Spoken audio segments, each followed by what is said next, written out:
Greetings, I'm your host, Dr. Wolfula, with another episode of Wolfula Reviews. I'm working on October and wasn't really planning on doing this, but fuck it. I'll tide you folks over with a little cartoon vid in the meantime. I'm reviewing It Chapter 2, the biggest horror film of the year. I guess. If this really is it for the rest of 2019, I might seriously consider killing myself finally. But if I do that, then I might miss out on Halloween Kills in 2020 and not find out how a holiday itself can kill somebody. I must know. So I'm gonna stay strong for all of you and not pull a Stanley Uris. Yet. This meeting of the Losers Club has officially begun.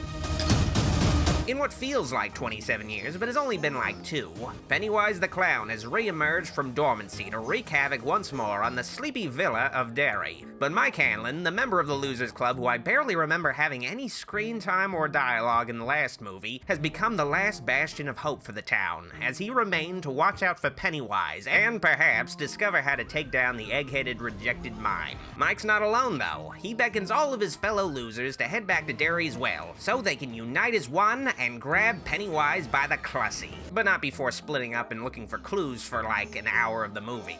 But you know what they say about Derry?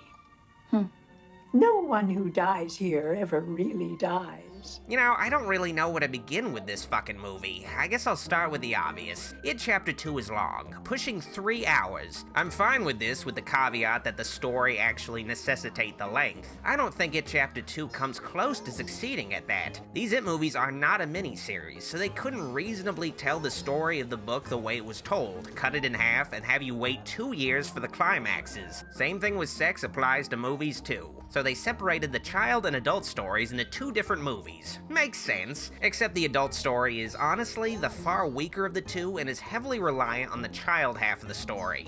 By design, It Chapter 2 can't stand on its own. Adults fighting a shape-shifting clown isn't as compelling as kids in that role, especially since the clown gets its ass beat by said kids in the previous film. It Chapter 2 is really an extended final act or epilogue where the characters finish the job and get some closure on their childhood encounters with an alien clown. There's just not a lot of meat to this story, but it still somehow manages to stretch its flimsy plot out to the extreme, and a lot of that has to do with the fact that this movie has the burden of getting people up to speed after the 2-year wait. The movie slows down to a crawl numerous times with flashbacks to give a recap and try to maintain a continuity with the first film. Oftentimes, the movie even offers totally new scenes with the kids from the first film. It just feels like the movie knows that people care about the child versions of the characters more, and it tries to facilitate that by shoehorning in flashbacks, even if most of these flashbacks don't push the story forward in any way. The movie feels like binging through a second season of a TV show that's worse because there's a writer's strike going on while it was written. It Chapter 2's story is pretty much just a slow build-up towards a final confrontation with Pennywise that just arbitrarily happens eventually. The characters go off looking for MacGuffins by themselves, but it doesn't feel like there's much of an escalation, preparation, and raising of stakes nearing the conclusion. They just go up to fight Pennywise with little build-up. I don't know how a movie this long can still manage to feel rushed, but they did it. Those crazy sons of bitches, they did it. How's the cast of the movie, though? For the most part, serviceable. The standout shining light of the movie is Bill Hader. He really seems like the only one who gives a shit in the movie, feeling the most like his child counterpart, Finn Wolfhard. The rest of the cast do an alright job of continuing the characters from the previous flick, but I don't think they really have great chemistry together, especially since they spend a great deal of the movie separated. I think the character that's the most out of place is Isaiah Mustafa as Mike Hanlon, and at no fault due to the actor's performance. I mean, he was in those Old Spice commercials, so we know he can act. It's just the character seemed to be given little attention in the first film, but now he suddenly has to be the force that unites all of these characters. Mike is written in a very bland, straight way, and he just feels like a writer's surrogate, there to just shepherd the characters and move the plot forward, not an actual fully realized character, unfortunately. The other issue with this film's characters has to do with tone. The movie clearly loves Bill Hader's Richie, and he's a great comic relief, but he's in a movie with way too much comic relief to begin with. The characters are constantly cracking jokes, even in danger, like Joss Whedon is writing their dialogue. The humor just gets old after a while, and you just want the movie to focus on being scary, but it always pulls the horror back to tell a fucking dumb joke. It's already hard to take the horror of this movie seriously when it deals with adults that have to take on a seemingly inept, omnipotent clown, but when these characters are constantly breaking the tension with jokes, the horror just doesn't stand a chance. Kid! Hello.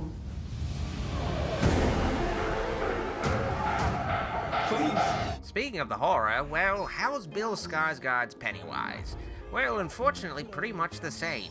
Honestly, I used to feel that, even though Bill Skarsgård's extremely childlike, mock-innocent portrayal of Pennywise with the giant head wasn't for me, I could at least respect that it seemingly became iconic and immediately appeared to resonate with people. Now I realize this version of Pennywise is just a fucking meme. Pennywise has become the minions of horror at this point. I feel like this Pennywise was just made to appeal to weirdos with bizarre monster clown fetishes on Tumblr. It doesn't help that at the end, Pennywise spends most of the time as a giant CGI spider clown that looks like he's wearing a diaper. It's just a horrible, cringy incarnation of Pennywise, if I'm being completely honest. The miniseries aged like milk, but Tim Curry's Pennywise remains a gem. Speaking of CGI in this movie, the dialogue is not the only area where the movie thinks it's a Marvel flick. It Chapter 2's use of CGI is a far more constant crutch than it was in the first film. If a scary thing shows up in this movie, there's a 90% chance it will be a computer-generated cartoon character. The worst offender is the scene with Beverly, where she's visiting her childhood home and the spooky old lady that lives there wanders around in the background like a creepy kid in a Japanese horror film.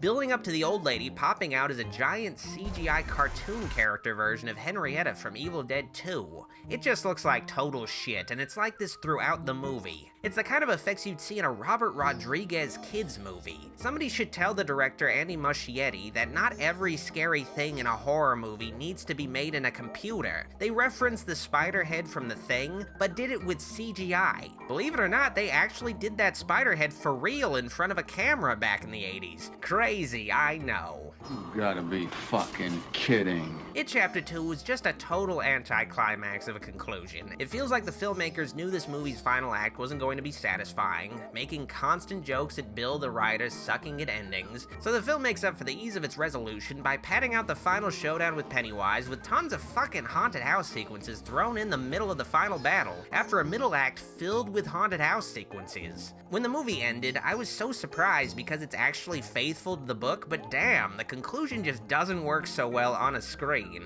There is some truth to Stephen King not writing good endings. I loved reading The Stand, for instance, but it's an 1100-page book where the problem resolves itself at the end. It Chapter 2 even has a cutesy Stan Lee-like cameo with Stephen King poking fun at his weak endings, so it's very strange that this movie is just kinda setting itself up for disappointment throughout the film. Honestly, I do appreciate this movie embracing the weirder, more cosmic Dark Tower aspects, but I'm disappointed that those aspects are just hinted at and not fully elaborated on in the end. Like, I was hoping they'd get wilder and crazier with this movie, but the courage to do that just wasn't there. I know I have a lot of complaints about It Chapter 2, but I didn't really hate it. It's a well-made film with some entertainment value, especially with Bill Hader's performance. It's just a pretty frustrating movie to watch. I feel like this material could have been handled much better, and I think they fumbled it after the strong debut with the first chapter. This movie is a must-watch if you enjoyed the first film. You'll get some closure and revisit stuff you liked, but if you didn't dig Chapter 1,